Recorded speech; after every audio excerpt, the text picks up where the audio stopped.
Hi, I'm Alana, and welcome to Awakening Wednesdays. I know that you're interested in the techniques that I use to release the deep ingrained emotions that I've been carrying around with me for years. I like to use a mixture of meditation and visualization, though I often like to sit with my guides and ask them, and then I'm directed in the best steps forward. Though the first thing I have to do is remember, as difficult as it is, that the child, the parent, the teacher that triggered these emotions for me, they were doing the best that they could with the knowledge that they had.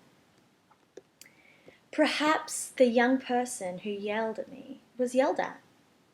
Maybe my step-parent discouraged and belittled me, for her parents did the same to her. We are a product of our environment, and until we are ready to grow further than that understanding, we continue to repeat that pattern before us.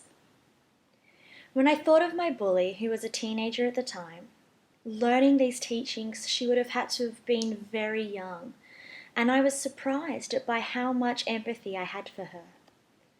Perhaps when she went to her parents or the people entrusted to protect her for love, they yelled and cursed and abused that trust. Or perhaps she was loved and adored, though never viewed it to be true. I'm not sure which is worse. All I knew for sure was that for a moment she felt better when she was verbally attacking me. So after sitting with my inner self and guides, I was encouraged to invite her into my heart. Physically bring her into my heart so that not even the strongest ego-driven thought could reach her. I meditated, holding her in my heart. Not the woman that she is today, not the girl that I knew, but the small, vulnerable child that she was before I ever knew her. And I loved her, for in loving her, I was loving myself. We sat in my heart and we talked, me and the 4-year-old former self of my bully. How can you stay mad at a child? You can't. They are innocent and a little bit cute, which also helps. I visualized us both being surrounded by this amazing ball of golden loving light, sending her all of this love.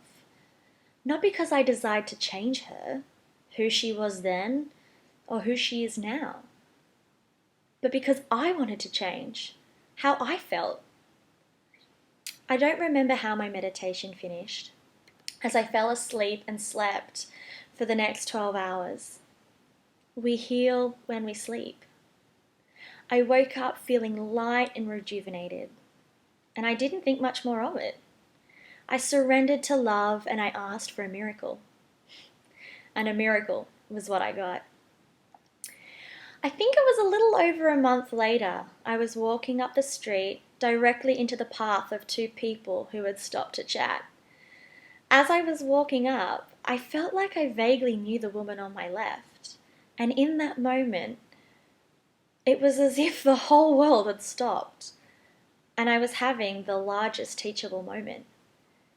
It was her, standing there, and instead of instantly feeling the anger, the torment, and insecurities that I usually felt at even the thought of her, they were gone. In that moment, I searched my entire being for these emotions, though they were nowhere to be found. So what do I do now? I said to my inner spirit. My heart replied, nothing. She was here to teach you a lesson that you learnt.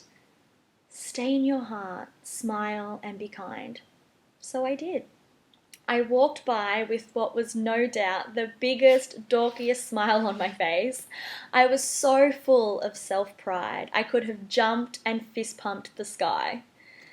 I had a silent prayer of thanks to the universe and my higher self for releasing us both into love. Now, it only took me one sitting to surrender and release us both to love, for I was so ready to let go. However, for other triggers, though I practice forgiveness with, It has taken me many, many meditations and every tool from my previous post, though I can still feel my ego, though it is releasing its grips. You know, results vary for everyone, though keep at it, because I promise you it will be worth it. Forgiveness is the catalyst of your greatest change. And when we change our internal conditions, our external conditions will reflect that. Now, if you have liked this video blog, if it has resonated with you, or you have other tools that you've used that have helped you practice forgiveness, I would love to hear from you. You can do this by either commenting below or on my webpage, where you can subscribe to my weekly blog, Awakening Wednesdays. And if you feel like sharing the love, you can always forward this link to a friend. Have a wonderful week. Bye.